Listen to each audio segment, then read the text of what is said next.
Hi, everyone. I'm Liz Bothwell from Waste 360, and I'm here with Charlotte for our next version of Unpacking Recycling with Charlotte. Good morning, Charlotte. Good morning, Liz. So excited to talk about unpacking recycling today and to talk all things metal. And metals, I mean, it just feels like metals really come from the earth and it is a valuable resource. So I'd love for you to dive in and get going, talk about metals. Much appreciated. It's such an exciting topic, and I think much like glass that we covered last week, metals are a material that people feel so strongly about and equate with infinite recyclability, the ability for us to be able to heat up steel or aluminum and melt it back down and reuse it over and over. And it's true. It's something that we can recycle time and time again with really little to no degradation of the material whatsoever. It's really incredible to think that for the steel, for instance, that we've used over the past century, the majority of it is still in circulation today, being reused in one application or another, whether it's consumer packaging that we're going to talk about today or building products or you name it. You find metals in so many different products, but knowing, of course, we'll be mostly focused on what we can put into a blue bin today. We'll be talking mainly about steel and aluminum cans and containers and some of the other packaging that metal sneaks its way into, since it has such important qualities like oxygen and light barriers. That's a really important element to packages that it provides, not only in terms of being strong, but also some of those things that we might not think about as often. So when we think about metal recycling, it's definitely helpful, I think, to kind of narrow down what we're talking about. So when folks think about metal and whether it can be recycled or not, I think a lot of folks feel that it's made of metal. That's a valuable material. We know that, metal always has some of the highest prices as a recycling commodity in the stream, which is really wonderful to see that your average bale of aluminum or steel has really consistent, strong prices. And I think people generally get that sense. But unfortunately, not everything made of metal can be put into a blue bin just because it's made of that high quality material. So every once in a while in DC, I've seen, a golf club, that's made of metal. That's a high quality material. But unfortunately, that size and shape is just something that our recycling facilities can't handle. That's not something that will be able to be sorted through our recycling equipment. It might damage a worker if it's, flinging around, like a tumbler or some other piece of equipment. Likewise, some metal components like keys or coins, people are always curious about whether we can recycle or not, and we know that's just too small, unfortunately, to be recycled into our curbside system. Some hardware stores might have some dedicated programs to take keys back and recycle them, which is really wonderful, but we need to be mindful that everything we're recycling, whether it's steel or aluminum, when it's metal, is at least above that threshold. So that brings me to one of the first strategies that I think is really helpful to think about with metal recycling, and that's how you pack down metal. So a lot of folks, I'm sure you've seen this, really squish aluminum foil down into a tiny ball. So a lot of people will really compress it as far as they can and then throw this into their blue bin. That was my best effort. But I've definitely seen people do better. And I definitely appreciate the sentiment that I want to preserve space in my blue bin. I want to recycle everything that I'm generating. But unfortunately, something like this would really probably be too small to be sorted at a recycling facility. So instead, what folks ought to do are keep it just kind of to the size of I always recommend the size of a baseball. Kind of lightly packing down foil and recycling it in this format. You can definitely hear some sesame seeds from the last bagel I toasted.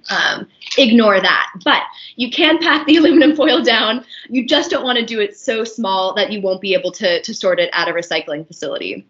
So some other places where that comes up, the metal tabs of aluminum cans. A lot of folks, I am so fidgety, I can't drink out of an aluminum can without breaking off the tab. It's just impossible for me. So we know that when we would break off the tab, that would be too small for us to recycle. So we would want to put it back into the aluminum can before tossing the entire item into our blue bin. Another example where this comes up is for a steel can. So this is some coconut milk. I made a curry the other night. When you're taking a can apart, opening a can, if you are able to keep the lid attached, that helps the lid stay with the can and sort through the recycling facility. So on its own, it's probably just above that 2-inch by 2-inch threshold, but it's a little bit borderline. So, if we can give it the extra leg up and keep it attached to that main container, all the better. definitely something we want to do. Another question we get a lot is about how clean does metal need to be? And I always feel like this is a little bit of the exception to the rule. So in general, we want all recyclables to be as clean as possible. We know that this is going to be feedstock for new products, and manufacturers want clean material to put back into your soda bottle or your aluminum can, whatever they're producing. So we want it to be high quality as best we can and as clean as we can. But because metal is heated to such high temperatures, there is a little more wiggle room than there might otherwise be. So, the coconut milk, I'm probably emptying and rinsing out a little bit with a smidge of water. I'm not going to be scrubbing it to the nth degree like I might need to with a plastic container of peanut butter. Since I know that the metal is going to be heated up to 2,000, 3,000 degrees before it's melted back down and used into a new product. The same goes for aluminum foil. So I typically use it when I'm roasting vegetables or you name it. A little bit of olive oil residue or something like that isn't going to be a problem. We want to keep it as clean as possible, but I'm probably not going to be rinsing off and using soap and water to clean off my aluminum foil. If you're using something like barbecue sauce, something really thick and that feels more like a food product that's being left on the aluminum foil, that's when you're probably reaching the line where you might want to put it into the trash instead of the recycling bin, since we're introducing food and that more meaningful level of contamination. But it's a little bit of a gray area, admittedly, but that's one thing that I think is really helpful to keep in mind. Another item that a lot of folks are curious about are labels for aluminum and steel cans. So both of these containers have paper labels, and both are fine to recycle with the paper labels on. Because they're going to be heated to that really high level, the paper is going to be burned off. So the paper won't be recycled itself. It'll be a casualty of the metal recycling process, but we know that the metal has much more embodied carbon, much more kind of weight there that we want to be preserving. So that will unfortunately be kind of lost in the process. Some really committed recyclers out there go to the length of cutting off the paper labels and recycling them. And that is a little tricky, I think, in terms of what might work best. So a lot of those paper labels have a plastic coating and a really thin layer of fiber. It's so little material because it's been designed to just do is the bare minimum that it needs to do to convey what product it is and the branding. So it's not a lot of weighty material that would be really important for us to capture, with that in mind, that it's kind of a mix of plastic and paper, often at least. So a lot of folks, I think, are anxious about that and don't necessarily need to feel quite so concerned. But we find metal in all sorts of packages, not just the ones that are kind of primarily metal in the main body of the package. So some of the things that we talked about in the last couple episodes about plastic and paper is that we see aluminum cropping up in cartons. And that's really to provide those additional enhanced levels of preservation and UV light mitigation and oxygen barrier qualities, so we can keep the milk or whatever is inside fresh. Same thing for coffee packaging. So we often see those multi-laminate pouches that have mixes of plastic and paper and as well as aluminum. And the aluminum is in there to provide that preservation.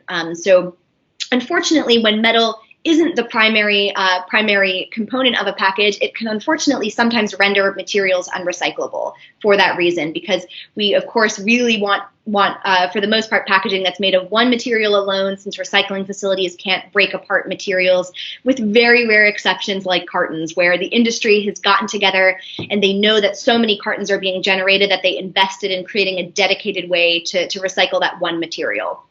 But when metal crops up in packaging formats that are mainly plastic or paper otherwise, we generally want to remove them. So a great example of that we talked about last week was kind of a plastic spray trigger. So if you have, I have Windex with a metal spring in the spray trigger, and that metal makes that plastic piece at the top unrecyclable. So we want to remove that and throw that piece out before recycling the main body.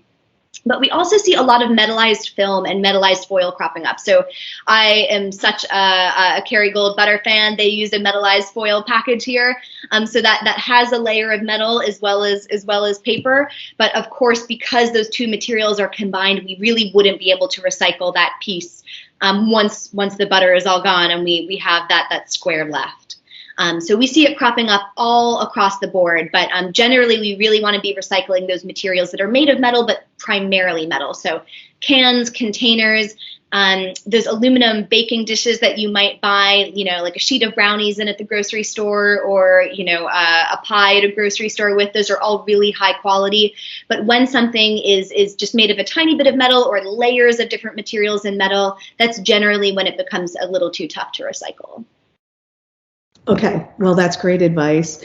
And then, Charlotte, what would you say to people who have this anti-plastic mentality where they feel like aluminum is the better way to go in their purchasing decisions? Yeah, I'm so glad you asked that. I definitely get that question every once in a while, and I understand. This is something that honestly I struggle a little bit with. I understand where it's coming from. I want to use the most sustainable materials possible. I think about this day and night, for sure. I understand that without a doubt. But depending on where you are, a plastic bottle might be just as recyclable as an aluminum bottle. So we're starting to see kind of different interesting metal formats come out into the market where, you might be able to buy an aluminum bottle for water right next to a typical plastic bottle of water. So I think that's an instance where I think a lot of people might think, I don't want to use plastic. I want to reduce my plastic usage. I'm going to opt for the aluminum version. And there's two ways that I generally recommend thinking about those purchasing decisions. So one is recyclability, whether something's recyclable or not, or how recyclable is it. And then the other is the carbon footprint. So kind of both that circular economy piece as well as the sustainable materials piece. And for something like a plastic bottle here in DC, and in most communities with very rare exception, plastic bottles are really high quality, valuable PET. It's a high quality, valuable plastic, and it's recyclable. It has great end markets domestically. More than 90% of them stay in the US for processing and for recycling. Same with aluminum. We have a great end market for aluminum. Highly recyclable, that's easy for recycling facilities to separate out. They use what's called eddy currents to generate a magnetic field to attract or repel a metal like aluminum in one direction or the other to sort it into its own bale. So for DC, we can recycle both well. From a recyclability perspective, both are valuable materials, high quality, have strong end markets. From a carbon footprint side of things, the plastic, the PET plastic, is a lot lower of a carbon footprint than the aluminum can, generally speaking. There's probably some exceptions to that rule because the aluminum can uses a lot more energy to heat up to such high temperatures to manufacture. And when you take it one step further, the exception to that rule is if you have an energy source that's renewable. So in the United States, that's a pretty general good rule of thumb to use, that most plastics on like a package by package, gram by gram basis, because it's so much lighter, has a lower carbon footprint. But in somewhere like Iceland or in a lot of Scandinavia, where they're using all hydropower or renewables, it might take a lot of energy to produce that aluminum can, but it's all renewable energy without a big carbon footprint. So in that case, it might be equal on both fronts. But right now, to me, when I think about those two lenses, that often would lean me away from the choice of aluminum for something like a drinking beverage. If I'm out in an airport and need to buy a bottle of water and don't have my reusable one with me. It's a really good question and one that I think isn't necessarily very intuitive for folks. And a lot of folks, even if they think through that equation, still feel like they don't want to use plastic. And, that's, totally their decision. Definitely respect the intent there. But for me, I think that's the best way of thinking through the science of it. That's a great walkthrough. It gives people a lot to think about and consider all sides of that. And then how do you feel about bottle bill programs?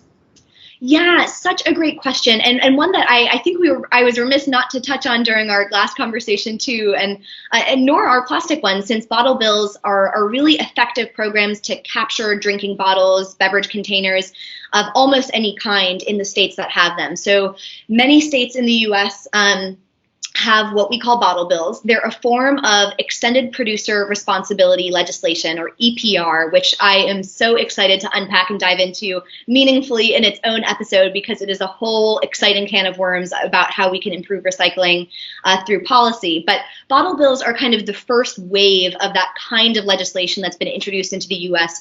A lot of the bottle bills that exist have been around for a really long time. So the programs that exist in California or New York or Vermont all have existed for decades, and basically you can tell when a state has a bottle bill because you usually see on the back of a container, worth 5 cents in this state or worth 10 cents in that state. That's kind of a dead giveaway, but Basically, what it means is that manufacturers, distributors of beverage containers like a grocery store have to provide an opportunity for folks to bring back a container. So it can be an aluminum can or a plastic bottle or a glass bottle. And that incentivizes people through, that 5 cent or 10 cent deposit. They'll get it back when they bring the bottle back. So it really incentivizes that recycling behavior in a way that we don't see with your typical curbside system. So we see that rates of recycling for beverage containers in states that have bottle bills to be sky high. So for instance, in Vermont and Maine and California, the levels of recycling for a lot of beverage containers are in the low 80%. So they might be recycling 79, 82% of bottles, and that's unheard of in the US. It's really unheard of in totality. So there have only been a couple countries in the history of the world that have ever achieved recycling rates that high across the board. We, of course, have not yet achieved that rate of recycling. Nationally, we have a 34% recycling rate, and we've been stuck at about that level for many, many years. We've been very stagnant, unfortunately.